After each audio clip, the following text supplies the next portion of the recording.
담고 있습니다.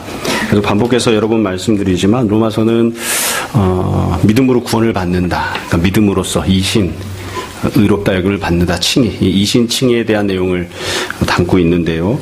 전반부인 1장부터 8장에 한 번, 그리고 9장부터 16장에 한 번, 두 번 이신 칭의에 대한 내용을 담고 있습니다. 앞부분에는 1장부터 4장까지 있는 내용, 이게 이제 결론에 해당하는 부분인데, 오늘은 뒷부분을 먼저 보고 앞에 나오는 내용을 조금 더 살펴보려고 합니다. 다시 한번 말씀드리지만, 이 1장부터 4장, 로마서 앞부분에 나오는 이신칭의는 어떤 내용이냐면, 어떻게 해야 되는가, 이미 이스라엘이 된 사람들은 어떻게 해서 구원을 받는가, 이 내용을 담고 있고요. 그리고 오늘 우리가 보는, 좀 더 다시 지난주 보았지만 다시 반복해서 살펴볼 9장부터 나오는 이신칭에 대한 내용은 이스라엘은 과연 어떻게 해서 이스라엘로 만들어졌는가, 그러니까 이스라엘이 되어간 그런 과정에 대한 내용들을 담고 있습니다. 어찌 보면 이미 저도 여러 번 말씀드렸고 또 여러분들도 신앙생활하면서 들어서 알고 있는 그런 내용들일 수도 있지만, 다시 한번 정리를 좀 잘하고, 그리고 조금 미진했거나 좀 몰랐던 부분들은 다시 또 좀 잘 듣고 그렇게 하려고 합니다. 우선 이 9장부터 보면 사도 바울이 이스라엘이 어떻게 해서 이스라엘이 되었는지를 설명을 해요. 그래서 처음에 이 땅에 태어났을 때에 이스라엘이 처음부터 있었던 건 아닙니다. 처음엔 이스라엘이 없었어요. 그래서 모두가 다 아무것도 내세울 수 없는 그런 혈통이었죠. 모두가 다 이방인이었습니다. 아브라함 이전에는 이스라엘이 없었으니까 아브라함 이전에 있던 사람들은 몽땅 다 이방인이었는데, 그중에 하나님께서 아브라함을 부르시고 선택하셔서 아브라함을 통해서 이스라엘을 만들겠다고 하신 거죠. 그래서 그 이후부터 이제 이스라엘이 생겨나기 시작합니다. 그러면 이스라엘은 어떻게 생겼느냐? 첫 번째 단계가 하나님이 아브라함을 부르신 겁니다. 아브라함을 부르셔서 네 후손들이 이스라엘이 되게 하시겠다, 그렇게 말씀을 하셨어요. 그건 부르심과 혈통에 의해서 이스라엘이 처음에 이제 생기기 시작합니다. 근데 문제는 어디에 있느냐면, 하나님이 아브라함을 부르셨으니까 아브라함의 자녀들은 다 이스라엘이 되었느냐? 그게 아니었다는 거죠. 우리가 늘 알고 이야기하는 대로 아브라함에게 두 아들이 있었는데, 첫째 아들은 이스마엘, 둘째는 이삭입니다. 근데 하나님이 아브라함을 부르시고 아브라함의 혈통을 중시하셨음에도 불구하고 장남이었던 이스마엘은 이스라엘이 못 됐습니다. 이삭만 이스라엘이 된 거예요. 그래서 바울은 그렇게 설명을 합니다. 이게 왜 그러냐? 하나님께서 이삭에게만 약속을 주셨기 때문이에요. 그러니까 아브라함에게는 부르심과 혈통이 있는데, 그 부르심과 혈통만으로는 이스라엘이 될 수가 없습니다. 어떻게 해야 이스라엘이 되느냐? 하나님의 약속이 있어야 돼요. 하나님이 약속을 갖고 있는 사람만 이스라엘이 되는 거예요. 하나님 은혜를 받은 사람이 이스라엘이 되는 거죠. 그러면 하나님이 약속을 받은 이삭이 낳은 사람들은 다 이스라엘이 되었느냐? 그것도 아니에요. 이삭에게 두 명의 아들이 있었잖아요. 첫째 아들은 에서, 둘째 아들은 야곱. 이 약속의 아들이었던 이삭, 약속의 사람인 이삭이 낳은 사람들도 다 이스라엘이 된 게 아니라 그 중에 하나님께서 야곱만 이스라엘이 되게 하셨어요.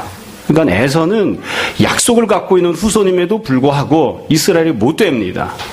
바울이 이렇게 설명을 해요. 왜 그러면 야곱만 이스라엘이 되었느냐? 하나님께서 야곱을 태중에 있을 때부터 선택하셨기 때문이다. 선택하셨기 때문에. 그러니까 하나님이 야곱에게만 특별한 은혜를 베풀어 주신 거예요. 이런 얘기할 때 주저하실 필요가 없습니다. 하나님이 에서는 버렸어요. 은혜를 안 주신 거예요. 야곱은 하나님이 선택하셨어요. 은혜를 주신 거예요. 누가 더 괜찮은 겁니까? 그렇죠? 그 사람 자체만 놓고 보면 에서와 야곱은 별 차이가 없지만, 그러나 하나님이 은혜를 주셨기 때문에 은혜를 받은 사람이라고 하는 측면에서 하나님의 선택을 받았다고 하는 측면에서는 야곱이 훨씬 더 나은 거죠. 그래서 야곱만 이제 이스라엘이 되고 에서는 이스라엘이 되지 못하는 그런 모습입니다. 그래서 지난주에 말씀드린 것처럼 이런 얘기들이 쭉 진행이 되는데, 요 이야기 다음에 사도 바울은 여기까지만 이야기를 해요. 여기까지만. 그런데 사실은 그 뒤에 더 중요한 내용 한 가지가 있는데 이걸 생략을 해버렸어요. 그 생략된 내용이 무엇이냐면, 여러분 야곱의 아들들은 다 그러면 이스라엘이 되었느냐? 그러니까 아니에요. 우리가 알고 있는 이스라엘이라고 하는 사람은 어떤 사람들이냐면, 애굽에서 종살이를 하다가 하나님께서 출애굽이라고 하는 큰 은혜를 베풀어 주시고, 그 은혜를 받은 사람들 중에 신의 산에 가서 하나님과 언약을 맺고 하나님 백성이 되고 율법을 받은 자들이 이스라엘이 되는 겁니다.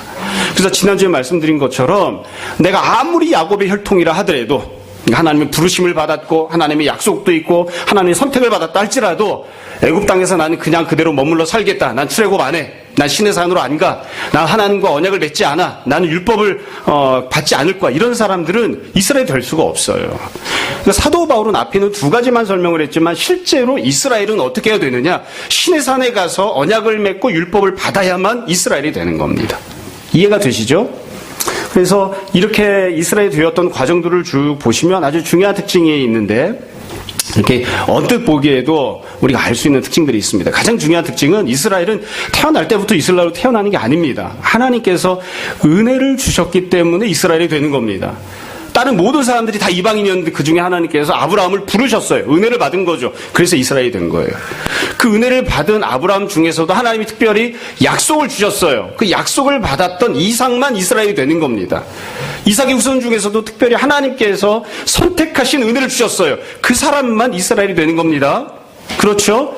뿐만 아니라 출애굽이라고 하는 놀라운 구원의 역사를 경험한 사람만 이스라엘이 되는 거예요. 하나님이 주시는 은혜를 받아야만 이스라엘이 되는 거예요. 근데 이 은혜를 베푸시는 하나님, 이 하나님의 은혜에도 또 다른 중요한 특징 하나가 있는데 그게 무엇이냐면 하나님께서 은혜들을 베푸실 때 그 은혜들은 못 받은 사람들에 비하면 굉장히 큰 은혜죠. 그렇지만 그 굉장히 제한적이고 미완성적인 불충분한 은혜입니다. 이스라엘이되기엔 불충분한 은혜예요. 무슨 얘기냐? 하나님께서 이삭을 약속을 주셨잖아요.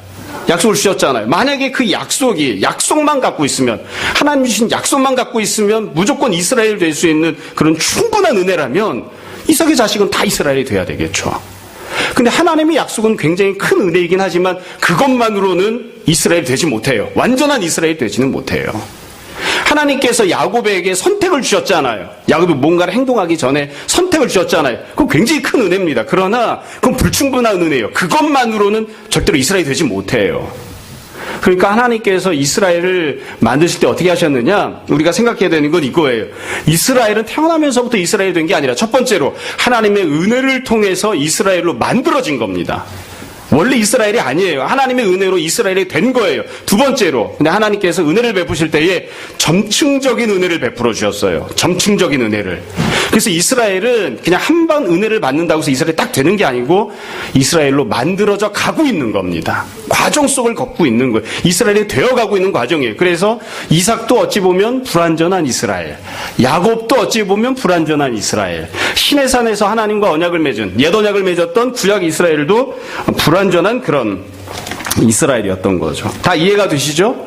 자, 여기까지 정리하면 하나님께서 은혜를 베푸셔서 이스라엘을 되게 하시는데 그 은혜들이 한 가지 은혜만 받으면 곧장 이스라엘이 완전한 이스라엘이 되게끔 하시는 그런 은혜는 아니었다.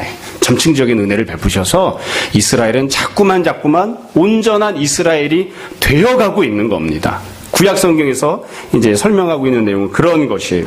자, 그러면 이렇게 하나님께서 은혜를 베푸실 때에 하나님께서 베푸신 은혜를 그냥 무조건 이렇게 하나님 은혜를 베푸셨다고만 하면 그러면 다 이스라엘이 되었냐? 그건 아니었어요. 사람은 어떻게 하는가? 이 부분에 대해서 로마서에서 사도 바울은 4장 부분에서 딱 한 번 설명을 합니다. 그게 매우 중요해요. 여러분 4장에 보면 이 사도 바울이 무슨 설명을 하냐면 아브라함과 관련된 설명을 합니다. 우리가 잘 아는 내용이에요. 아브라함이 하나님을 어떻게 했기 때문에? 믿었기 때문에 하나님께서 그것을 의로 여기셨다. 하나님의 의를 아브라함에게 주셨다. 이렇게 선포를 하거든요. 이 부분이 매우 중요합니다. 그러니까 하나님께서 은혜를 주시지만 어떻게 해야 우리가 그 은혜로 인하여 하나님 의를 갖게 되느냐? 믿어야만 되는 거예요. 믿어야만. 이건 구약 시대 때도 마찬가지입니다. 여러분 하나님께서 아브라함에게 은혜들을 주셨어요. 베풀어 주시고 내가 너를 부르겠다고 부르셨어요. 네 혈통을 내가 따로 세우겠다 하고 혈통을 세우셨습니다. 그러면 아브라함은 아무것도 안 해도 그래도 그냥 의로움을 그냥 선물 받느냐? 아니에요. 아브라함이 하나님이 주신 은혜를 받아야 됩니다. 제가 그 은혜를 받겠습니다. 이렇게 받겠습니다. 그래서 아브라함이 하나님을 믿었다고 하는 표현은 어디에 나오냐면 아브라함과 하나님 사이에 언약을 체결하는 장면에 나와요. 창세기 15장 17장에 보면 하나님께서 내가 너를 불러서 복을 주겠다 하고서 선포하시거든요. 그 선포하시는 내용에 대해서 아브라함이 제가 그 말씀을 받겠습니다. 그것이 하나님이 나를 부르신 것으로 내가 인정하겠습니다.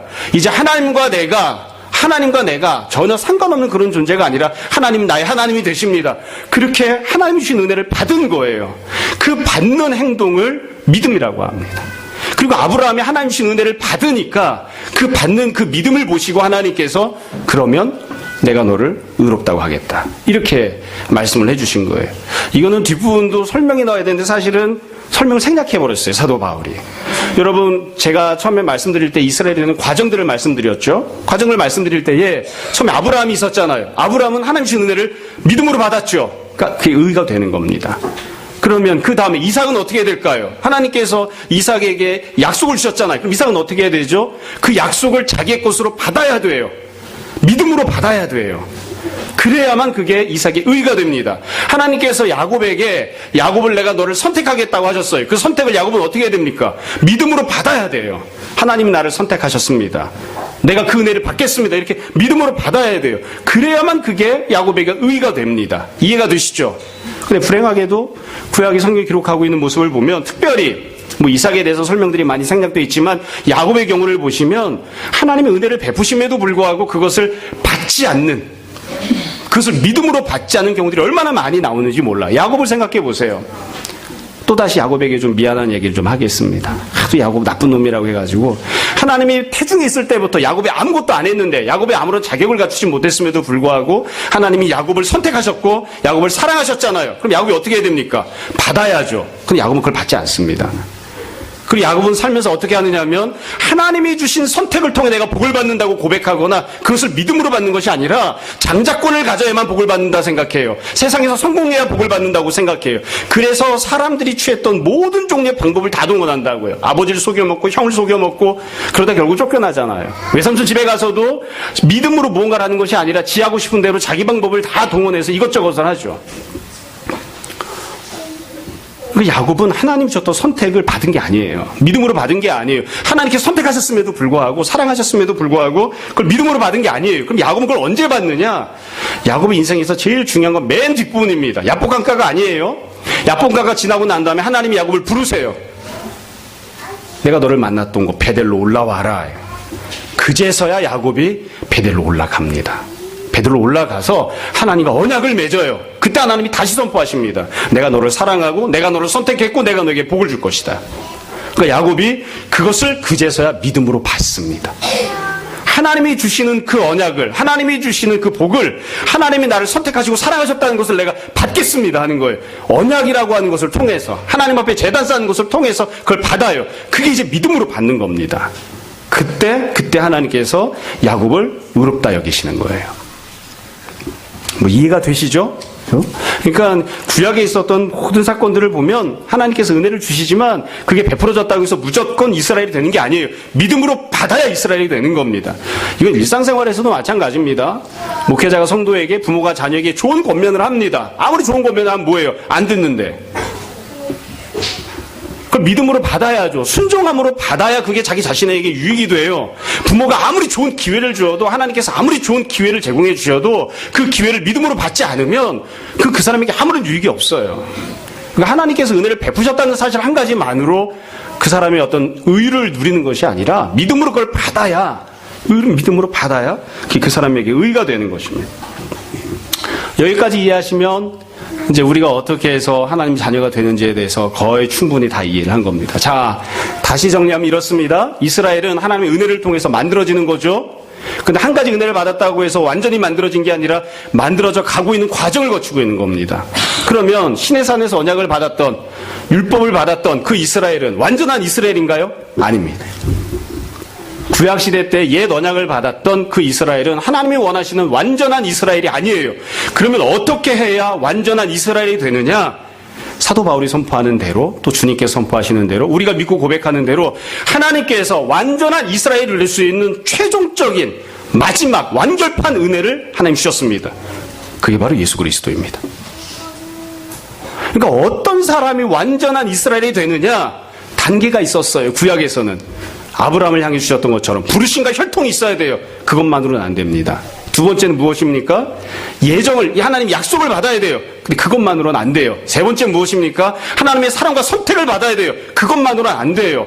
그럼 자꾸 이스라엘이 되어왔지만 완전한 이스라엘이 된 건 아니에요. 이전보다 더 나은 이스라엘이 되었지만. 근데 하나님께서 최종적으로 마지막으로 완전한 이스라엘이 될 수 있는 은혜를, 최종적인 은혜를 주셨어요. 그게 무엇이냐면 부르심도 아니고 약속도 아니고 선택도 아니에요. 독생자 예수 그리스도를 주셨어요. 그래서 예수 그리스도를 주심으로 예수 그리스도를 믿음으로 받는 모든 자들이 완전한 이스라엘이 되게끔 하시는 겁니다. 우리가 오해해서는 안 되는 부분이 있습니다. 여러분, 하나님은 예수님을 이 땅에 보내주셨는데 어디에 보내셨느냐? 이스라엘에게 보내주신 겁니다. 복음과 구원은 유대에서 나오는 겁니다. 하나님께서 예수 그리스도를 보내실 때에 유대 땅에 보내셨어요. 유대 땅에. 로마에 태어나게 하신 게 아니에요. 아브라함을 부르시고 아브라함에게 그 자녀들 가운데에 약속을 주시고 그 자녀들 가운데에 선택을 주셨던 것처럼 그 아브라함의 혈통 가운데에 하나님께서 예수 그리스도를 주신 거예요. 그래서 이스라엘 사람들 중에 예수 그리스도를 자신의 구주로 믿고 받아들이는 사람, 하나님께서 아브라함을 부르신 것처럼 예수 그리스도를 나에게 주셨다고 하는 것을 받아들이는 사람들만이 이스라엘이에요. 그 사람들만이 진정한 이스라엘이에요. 만약에 이삭의 후손이라 하더라도, 야곱의 후손이라 하더라도 시내산에서 언약을 받고 율법을 받았다 할지라도 하나님이 예수 그리스도를 주셨다고 하는 사실을 받지 않으면 그럼 그 사람이 이스라엘이 아니에요. 그건 이스마엘과 비슷해요. 에서와 비슷해요. 그건 이스라엘이 아니에요. 예수 그리스도를 받아야 되는 겁니다. 그래서 하나님께서 구약시대 때 아브라함에게 언약을 통해서 은혜를 주신 것처럼 야곱에게 또 베델에서 단을 쌓으라고 언약을 통해서 은혜를 주셨던 것처럼 자꾸자꾸 이스라엘이 되게 하신 것처럼 오늘날에 최종적으로는 예수 그리스도를 통하여 새 언약을 주시고 이 새 언약을 통해서 최종적인 은혜를 베풀어 주신 거예요. 자, 그러면 우리는 어떻게 해야 이스라엘이 되는 건가요? 대답은 간단합니다. 하나님께서 예수 그리스도를 주셨다고 하는 사실을 믿음으로 받으면 돼요. 믿음으로. 아브라함이 어떻게 했습니까? 하나님께서 언약을 통해서 아브라함이 복 주시겠다고 하시니까 아브라함이 그것을 믿음으로 받았습니다. 하나님이 나에게 주신 걸 받겠습니다. 그게 믿음이에요. 그러니까 그 아브라함이 그렇게 믿음으로 받는 것을 보시고 하나님이 내가 너를 의롭다 하겠다. 이렇게 의를 주셨잖아요. 그러니까 오늘날에도 하나님께서 독생자 예수 그리스도를 최종적인 선물로 주셨을 때에 이 예수 그리스도를 내가 믿음으로 받는 거예요. 예수 그리스도가 하나님의 선물임을, 예수 그리스도가 하나님의 아들이심을, 예수 그리스도를 통해서 내가 온전한 진정한 완성된 영적 이스라엘이 된다는 것을 믿음으로 받는 거예요. 그래서 예수 그리스도가 나와 상관이 있습니다.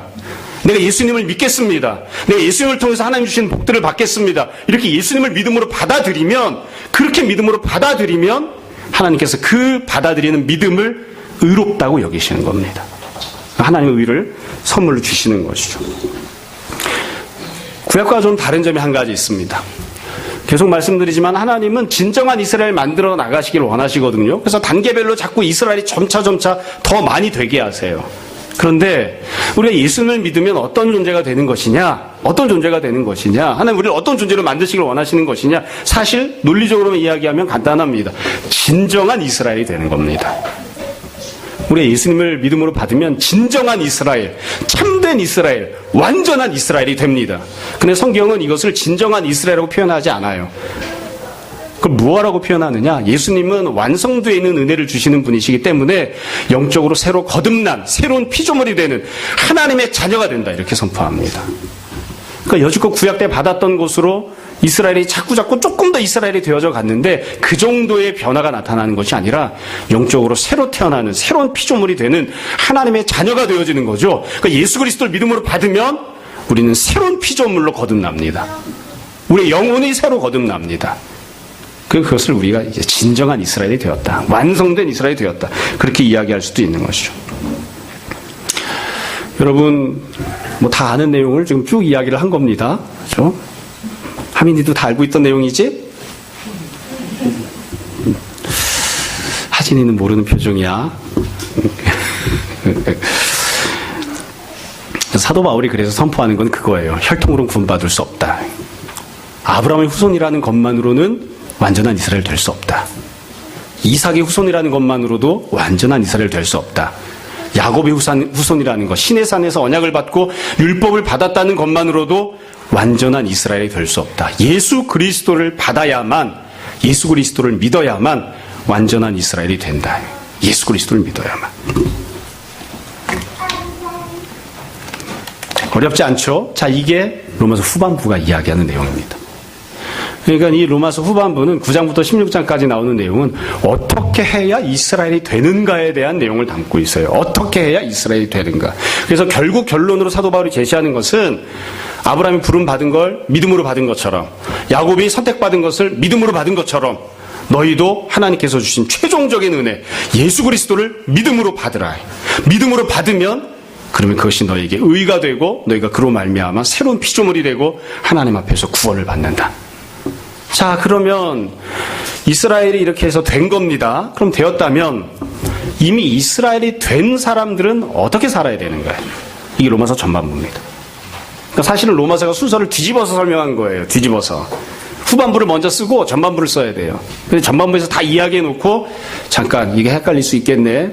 다시 좀 앞부분을 설명할게. 하고서 9장 후반부로 넘어간 거예요. 그러니까 1장부터 8장까지 나오는 구체적으로 1장부터 4장까지 나오는 이신칭의는 이미 이스라엘이 된 사람들은 어떻게 해야 구원을 받는 거야.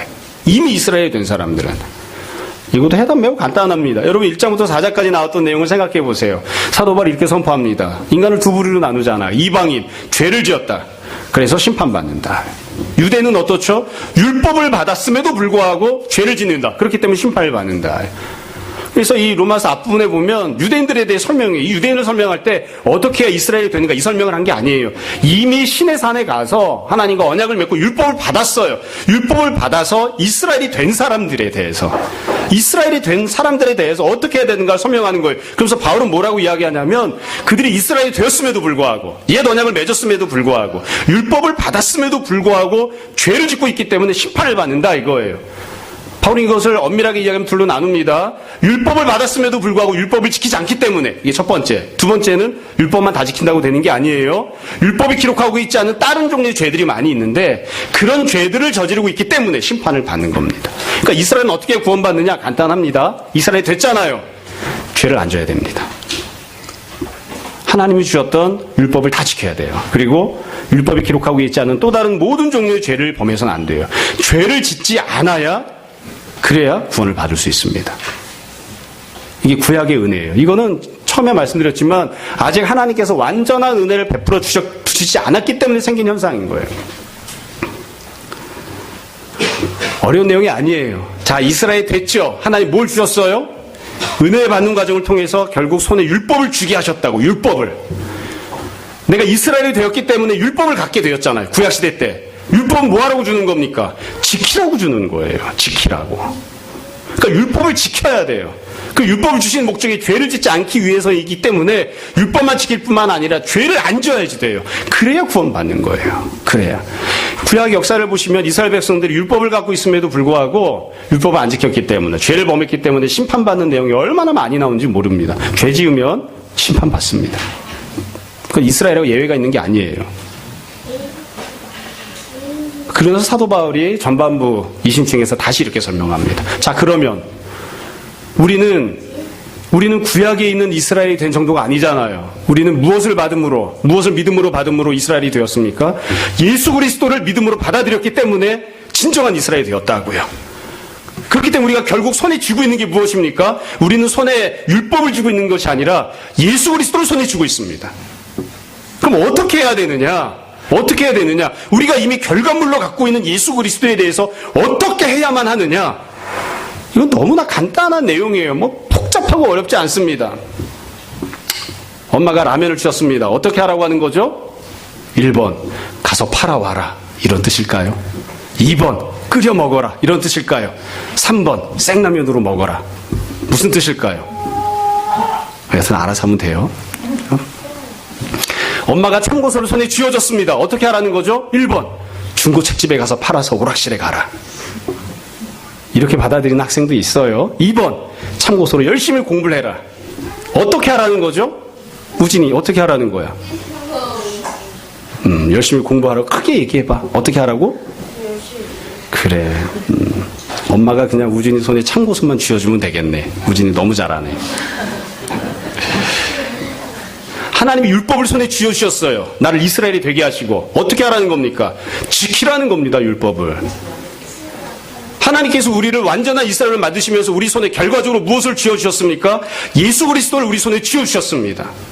사실 이렇게 얘기하는 건 굉장히 불경한 거네요. 엄밀하게 이야기하면 예수 그리스도께서 우리를 그분의 손으로 다 잡으신 거거든요. 우리가 그분 안으로 들어간 거거든요. 여하튼 결과적으로 우리가 온전한 이스라엘이 되었기 때문에 결과적으로 소유하게 된 게 무엇이냐면 예수님이에요. 예수님은 어떻게 해야 되는 건가요? 예수님은요, 율법이 아니기 때문에 율법이 지키는 거지만 라면 같으면 끓여 먹는 거지만 예수님을 삶아 먹는 것도 아니고요. 지키는 것도 아니고요. 어떻게 하는 것이냐면 예수님은 그냥 믿어야 되는 거예요. 믿으라고 주신 거예요. 믿으라고. 그 구약과 다른 거죠. 하나님이 만약 우리에게 이스라엘에게서 율법을 주셨다면 지키면 되는데 예수님을 주셨잖아요. 믿으라 이거예요. 믿으라. 예수님을 믿으라. 그래서 지금 그 내용을 사도 바울이 우리가 읽은 본문에 선포합니다. 본문을 다시 한번 보세요. 5절을 보세요. 모세가 기록하되 구약의 율법을 준 모세입니다. 율법으로 말미암는 의를 행하는 사람은 그 의로 살리라. 하나님이 율법을 주셨잖아요. 율법을 왜 주신 거라고요? 지키라고 주신 거예요. 그래서 율법을 잘 지키면 하나님께서 그것을 의롭다고 여겨주신다는 거예요. 그럼 그것 때문에 살 것이다. 근데 불행하게도 그럴 수 있는 인간은 없어요. 6절에 보시면 믿음으로 말미암는 의는 이같이 말하되, 우리가 이제 예수님을 손에 쥐게 되었어요. 예수님을 하나님 주셨으니까 무엇을 어떻게 해야 되느냐? 네 마음에 누가 하늘에 올라가겠느냐 하지 말라. 예수님이 하늘에 올라가셨거든요. 예수님에 대한 내용입니다. 7절에 혹은 누가 무저갱에 내려가겠느냐 하지 말라. 예수님이 지옥에 내려갔다 오셨거든요. 죽으셨었거든요. 그러니까 예수님이 죽으셨었기 때문에 이 지금 선포하고 있는 내용, 예수님과 관련된 내용이에요. 8절에 보면 그러면 무엇을 말하느냐? 말씀이 내게 가까워 내 입에 있으며 내 마음에 있다 했으니 곧 우리가 전파하는 믿음의 말씀이라. 그럼 결국 이 6절과 7절, 8절에서 하는 이야기는 무엇이냐면 예수님에 대한 내용이에요. 예수님이 승천하셨다. 예수님이 죽으셨다. 바울은 다 이야기하진 않았지만 예수님이 성육신 하셔서 육신 입고 이 땅에 내려오셨다. 예수님께서 지상에서 공생의 사역을 하셨다. 예수님이 십자가 달려 죽으셨다. 예수님께서 부활하셨다. 예수님이 승천하셨다. 예수님이 현재 하나님 보좌 우편에 앉아 계신다. 예수님이 장차 재림하시고 온 세상을 다스릴 것이다. 이게 복음이에요. 예수 그리스도에 관한 것이에요. 이 모든 내용을 하나님께서 우리 손에 쥐어주신 거예요. 그것을 믿으라 이거예요. 예수 그리스도를 믿으라. 그래서 믿음에 대한 요구를 하면서 이렇게 이야기합니다. 9절, 네가 만일 네 입으로 예수를 주로 시인하며 또 하나님께서 그를 죽은 자 가운데 살리신 것을 네 마음에 믿으면 입으로도 믿고 마음으로도 믿으라. 예수님을 우리가 손에 쥐게 되었으니까 어떻게 해야 되느냐? 내 영혼은 이미 거듭났어요. 내가 보이진 않지만. 그러니까 그건 뭐 영혼으로 예수님을 믿는 건 당연한 것이고 네 입술로도 네 마음으로도 예수님을 믿으라. 그러면 하나님께서 너를 의롭다 여기시고 너에게 구원을 주신다. 이게 이제 사도 바울이 전반부에 선포한 내용입니다. 그러니까 결국 성도가 성도답게 살아가는 것 혹은 구원받는다는 것은 무엇이냐? 지금까지 말씀드린 내용을 정리하면 이렇습니다. 하나님께서 우리를 구원하시기 위하여, 우리를 이전과는 다른 새로운 피조물로 만드시기 위하여 구약시대 때 이스라엘이 점차 이스라엘이 되어가고 더 많은 은혜들을 받았지만 그것과는 견줄 수 없는 완전한 은혜를 베푸시기 위하여 예수 그리스도를 주셨습니다. 제가 그 예수 그리스도를 받겠습니다. 그 예수 그리스도가 나와 상관이 있음을 내가 받겠습니다. 아브라함이 하나님 선포하신 복을 받은 것처럼, 받아들인 것처럼, 야곱이 하나님이 주재하고 계심을 믿음으로 받아들인 것처럼 하나님께서 예수님을 이 땅에 보내주셨다고 하는 사실을 내가 받겠습니다. 내가 믿음으로 받겠습니다. 그게 성도가 되는 겁니다. 그게 진정한 이스라엘이 되는 길입니다. 그렇게 받았기 때문에 우리가 손에 무엇을 쥐고 있습니까? 예수 그리스도를 잡고 있잖아요. 이미 하나님께서 나에게 주신 그 예수님을 내가 또한 믿겠습니다. 그 예수 그리스도를 믿는 믿음을 갖는 거예요. 그러면 하나님께서 우리가 죄인이지만 내가 갖고 있는 죄들을 용서하시고 칼빈이 이야기한 대로 또 다른 믿음의 선배들이 이야기했던 것처럼 우리를 하나님의 심판대 앞에 세우셨을 때에 나를 보는 것이 아니라 내 안에 계신 예수 그리스도를 보시고 나의 불의를 보는 것이 아니라 내 안에 계신 예수 그리스도의 의로움을 보시고 내가 죄로 인하여 형벌받아 마땅한 존재이지만 예수 그리스도께서 십자가에 달려 죽으심으로 모든 형벌을 대신 감당하신 것을 하나님이 보시고 하나님이 나를 보시는 것이 아니라 내 안에 계신 예수 그리스도를 보시고 하나님의 의를 나에게 베풀어 주시고 너를 의롭다 인정하실 것이다. 이제 그 구원을 우리가 받는 것입니다. 자, 말씀 정리하겠습니다. 여지껏 했던 내용들이 사실은 다 한 가지 이야기를 하기 위해서 한 겁니다. 어려운 내용도 아니고요. 또 처음 듣는 내용도 아닐 거예요. 우리가 교회를 나왔잖아요. 신앙생활을 한다고 하잖아요. 또 예수님 믿는다고 하잖아요. 그게 도대체 무슨 뜻입니까? 구약시대 때 구약이 이스라엘이 있었는데 그들과 우리는 무슨 상관이 있는 겁니까? 우리가 왜 이 한반도에서 태어났는데 저 알지도 못하는 가본 적도 없었던 이스라엘이라고 하는 땅에서 생겨난 종교를 믿어야 되는 겁니까? 우리는 그냥 우리 땅에서 생긴 대종교나 믿고 있을 것이지.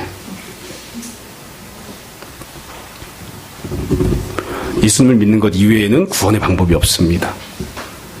그리고 하나님께서 여지껏 베푸셨던 구약시대 이스라엘에게 베푸셨던 수많은 은혜들은 그것만으로는 구원받을 수 있는 그런 은혜가 못 됩니다. 그건 불충분한 은혜입니다. 하나님께서 불충분한 은혜들을 점차점차 많이 베풀어 주시면서 그럼에도 불구하고 그것을 믿음으로 받는 사람들에게는 구원을 베풀어 주셨습니다. 그래서 우리는 믿음으로 구원을 받는 겁니다. 믿음으로.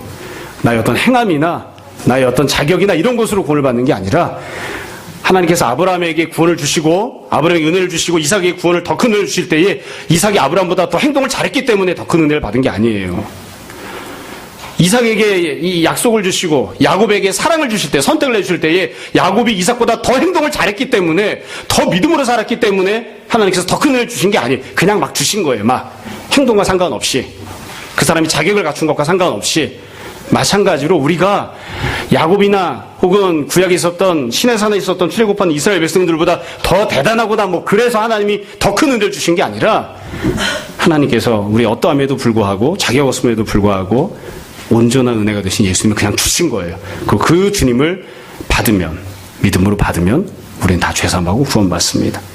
여러분, 우리가 어떤 신앙생활을 하는지, 그리고 우리가 무엇을 추구하는지 우리가 늘 생각했으면 합니다.